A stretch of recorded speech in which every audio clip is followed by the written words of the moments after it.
Olá amigo, olá amiga, bem-vindo ao canal Professor Rodrigo Batista. Aqui juntos todos os dias nós estudamos a Palavra de Deus. Veja só, hoje então é segunda-feira dia... Eu sou um pouco perdido no tempo, né? Mas segunda-feira, dia 8 de dezembro. A gente está num momentos diferentes aqui no nosso canal, aqui na nossa casa, na verdade. Nós estamos fazendo algumas mudanças, inclusive nós vamos nos mudar. Então hoje o ambiente está um pouquinho diferente, só aproveitando um pouquinho para não deixar passar então a lição aqui no nosso canal. Nosso tema da lição de hoje é acusações. Ontem eu falei para vocês da história de como as 9 tribos e meia do povo de Israel que ficaram acharam estranho que as outras 2 tribos e meia tinham feito. E o que aconteceu ali na história? As 2 tribos e meia do povo de Israel, né, a tribo de Ruben, Gad e metade da tribo de Manassés, eles saíram, né, cumpriram seu dever, saíram da região ali de Canaã, atravessaram o Jordão, estavam prestes a atravessar o Jordão para ir de volta para sua casa, para suas famílias. Mas eles sentiram que seria um grande problema. Eles sentiram que os seus irmãos, as tribos de Israel que haviam ficado depois do Jordão, poderiam excluí-los da adoração a Deus. E eles tiveram muito medo disso. Por isso, então, o que eles fizeram? Fizeram um altar como um símbolo para que todo mundo soubesse que aquelas tribos que estavam depois ali do Jordão, ou aquém do Jordão, né, elas faziam parte de Israel. Elas eram tanto Israel quanto as outras tribos que estavam, então, além do Jordão. O texto bíblico da Palavra de Deus diz o seguinte, em Josué capítulo 22, a partir do verso 10. Vindo eles para os limites pegados ao Jordão, na terra de Canaã, ali os filhos de Ruben e os filhos de Gade e a meia tribo de Manassés edificaram um altar junto ao Jordão, altar grande e vistoso. Olha só o que a palavra de Deus diz. Não era só um altar caprichado, porque eles eram adoradores de Deus.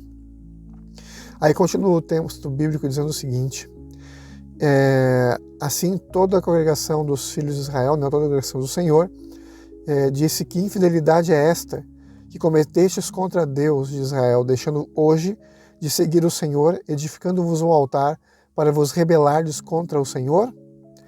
O que acontece é o seguinte, que as outras tribos de Israel viram o que havia acontecido e acharam que as tribos de Gade, Ruben e Manassés estavam deixando a adoração de Deus, fazendo um altar para os deuses. Foi um mal entendido. Né? Aquela história que acontece sempre, né?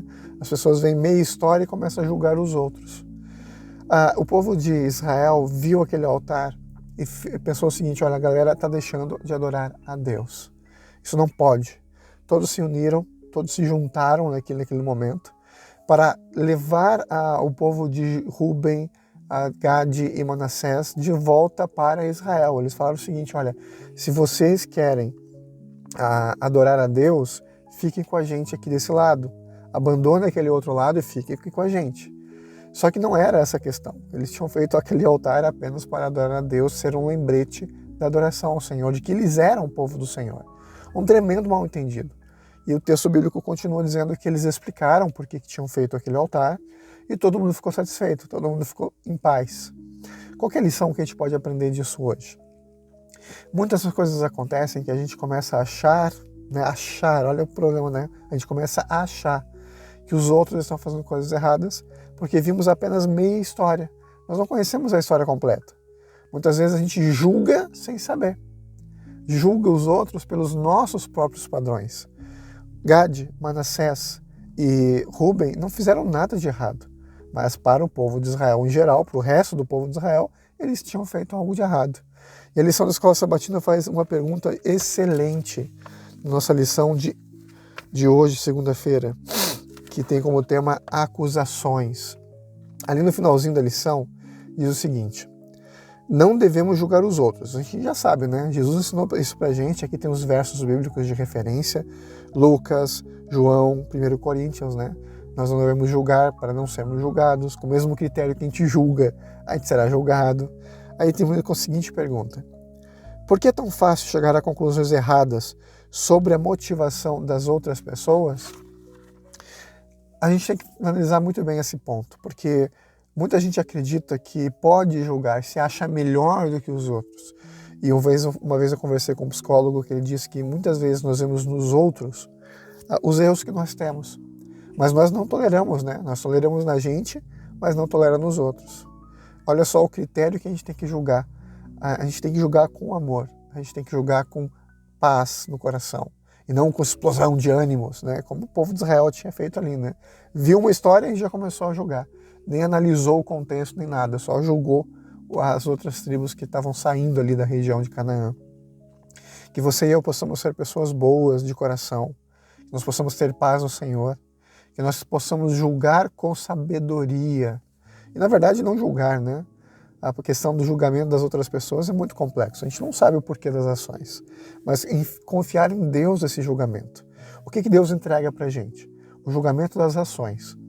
Nós podemos ver que as pessoas fazem certo e errado e julgar nesse ponto. Pedindo sabedoria a Deus para a gente fazer o que é certo e ter esse discernimento espiritual. Agora, a questão das pessoas, o ser humano em si, a gente tem que buscar conversar, a gente tem que buscar resolver os mal entendidos com amor, com irmandade, permitindo que Deus faça o julgamento. Não sou eu que vou julgar, é Deus que vai julgar.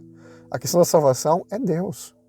O que eu tenho que fazer com o ser humano é aceitar as pessoas como são, entender as razões do que faz a sua vida ser como é, e muitas vezes eu não vou entender, mas confiar em Deus, entendendo que eu sou um pecador também, e não tenho o direito de julgar outra pessoa.